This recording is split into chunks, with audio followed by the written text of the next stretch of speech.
52 gram MDMA-യുമായി രണ്ടുപേർ പോലീസിന്റെ പിടിയിൽ. ആലുവ കരുമലൂർ വെളിയത്തുനാട് കളപ്പുരയ്ക്കൽ മുഹമ്മദ് മിഷാൽ, ഉളിയന്നൂർ മഠത്തിൽ റസൽ എന്നിവരെയാണ് റൂറൽ ജില്ലാ ഡാൻസ് ഓഫ് ടീമും ആലങ്ങാട് പോലീസും ചേർന്ന് പിടികൂടിയത്. ജില്ലാ പോലീസ് മേധാവി M ഹേമലതയ്ക്ക് ലഭിച്ച രഹസ്യവിവരത്തിന്റെ അടിസ്ഥാനത്തിൽ മിഷാലിന്റെ വീട്ടിൽ നിന്നാണ് MDMA കണ്ടെടുത്തത്. ബംഗളൂരുവിൽ നിന്നാണ് രാസലഹരി കൊണ്ടുവന്നത്. ഇവിടെ യുവാക്കൾക്കിടയിലാണ് വിൽപ്പന. പിടികൂടിയ രാസലഹരിക്ക് 2.5 ലക്ഷത്തോളം രൂപ വില വരും. MDMA തൂക്കാൻ ഉപയോഗിക്കുന്ന ഇലക്ട്രോണിക് ത്രാസ്, കടത്താൻ ഉപയോഗിച്ച കാറും വലിക്കാൻ ഉപയോഗിക്കുന്ന ഗ്ലാസ് ട്യൂബ്, പൈപ്പ് എന്നിവയും കണ്ടെടുത്തു. നിരവധി കേസിലെ പ്രതിയാണ് മുഹമ്മദ് മിഷാൽ.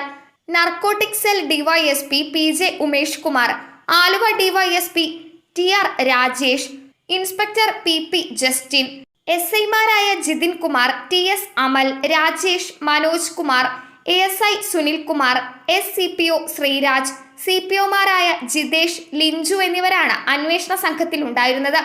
News desk മലയാളാക്ഷരം.